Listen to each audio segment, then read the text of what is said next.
Hello, this is Linna here. About my poem, The Hill We Climb.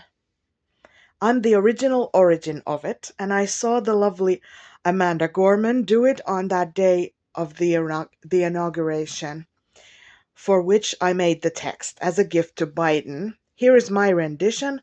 I just want to pitch my tent here. Greetings from me to the president couple.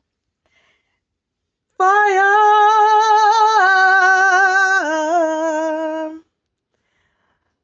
This one is to you, Kamala. This one goes out to the one I love. Okay, so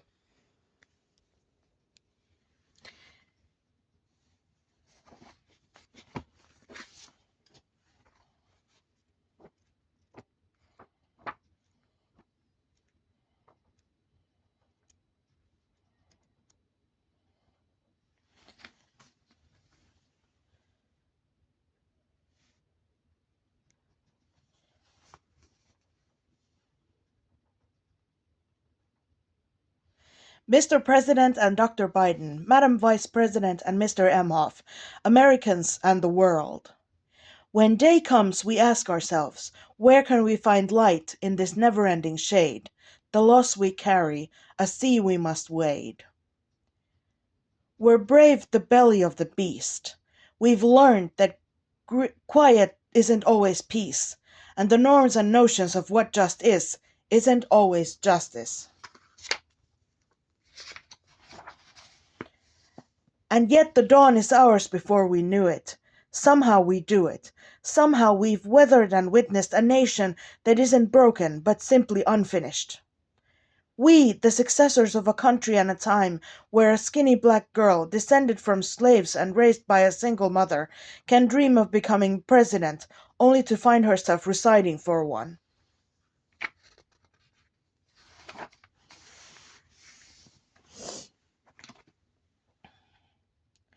And yes, we are far from polished, far from pristine. But this doesn't mean we're striving to forge a union that is perfect. We are striving to forge our union with purpose, to compose a country committed to all cultures, colors, characters, and conditions of man. And so we lift our gaze not to what stands between us, but what stands before us. We close the divide, because we know to put our future first, we must first put our differences aside. We lay down our arms so that we can reach our arms out to one another. We seek harm to none and harmony for all. Let the globe, if nothing else, say this is true, that even as we grieved, we grew, that even as we hurt, we hoped, that even as we tired, we tried, that we'll forever be tied together, victorious, not because we will never again know defeat, but because we will never again sow division.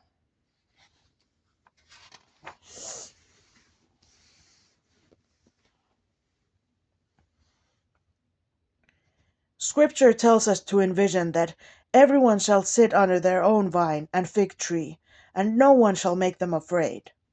If we're to live up to our own time, then victory won't lie in the blade, but in all the bridges we've made. That is the promised glade, the hill we climb, if only we do it. If only we dare it. Because being American is more than a pride we inherit. It's the past we step into and how we repair it.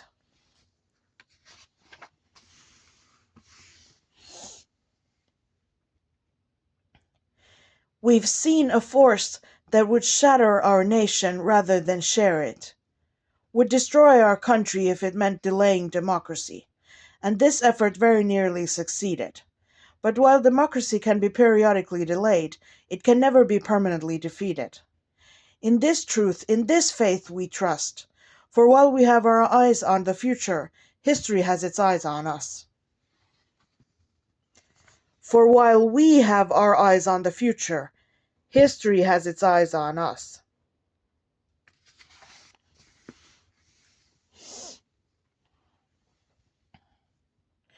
This is the era of just redemption. We feared it at its inception. We did not feel prepared to be the heirs of such a terrifying hour. but within it we've found the power to author a new chapter, to offer hope and laughter to ourselves. So while once we asked, how could we possibly prevail over catastrophe? Now we assert, how could catastrophe possibly prevail over us?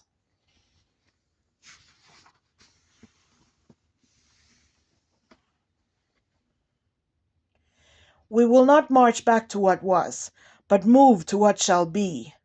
A country that is bruised but whole, benevolent but bold, fierce and free.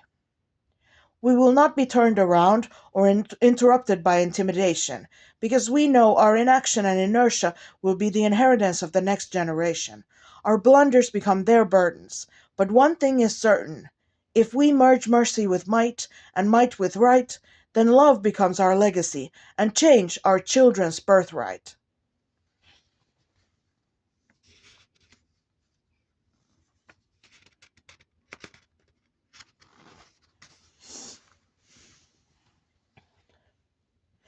So let us leave behind a country better than the one we were left.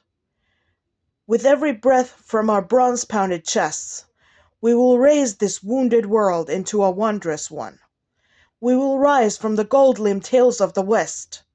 We will rise from the wind-swept Northeast, where our forefathers first realized revolution. We will rise from the lake-rimmed cities of the Midwestern states.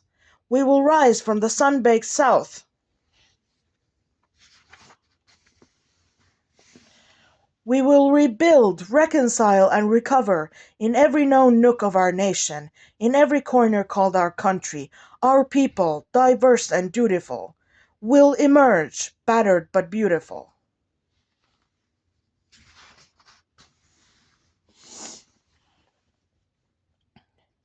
When day comes, we step out of the shade, aflame and unafraid. The new dawn blooms as we free it, for there is always light. If only we're brave enough to see it, if only we're brave enough to be it.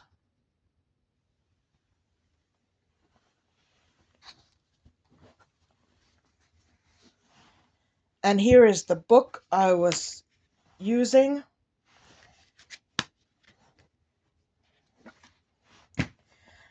And our author, our lovely Amanda Gorman, is here in my notebook. I love you. And there's one more anecdote from the poem this is in the poem as part of it, as it came out. For it's our grief that gives us our gratitude, shows us how to find hope if we ever lose it. So ensure that this ache wasn't endured in vain. Do not ignore the pain. Give it purpose. Use it. And now I read the foreword.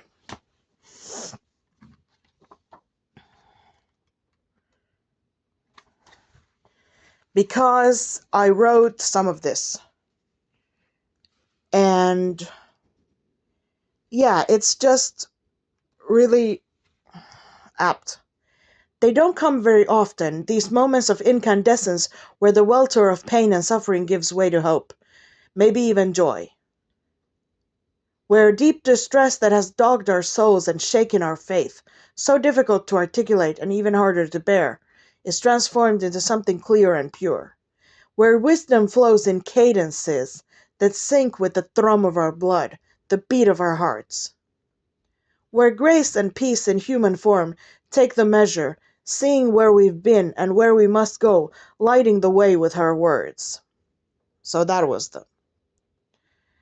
And this is Oprah Winfrey writing this, so I give my condolences. No, seriously, I love Oprah, that's all. She was exactly what we'd been waiting for, this skinny black girl descended from slaves, showing us our true selves, our human heritage, our heart. Everyone who watched came away enhanced with hope and marveling at seeing the best of who we are and can be through the eyes and essence of a 20-year-old, our country's youngest presidential inaugural poet. As her words washed over us, they healed our wounds and resurrected our spirits. A nation, bruised but whole, climbed up off its knees. And finally, a miracle. We felt the sun pierce the never-ending shade. That is the power of poetry. Huh? Wow. I didn't write this shit. This shit is good. And that is the power we collectively witnessed at the inauguration of President Joseph R. Biden on January 20th, 2021. The day Amanda Gorman, profoundly presenting her fullest, most radiant self, rose to the microphone and the moment, giving us the gift of the hill we climb, giving us the gift of Amanda Gorman. Talk about, oh yeah, what a broad. Thank you, Amanda. And this concludes our transmission. Everybody read the book. Buy it. You can find it on Amazon. Thank you. Bye.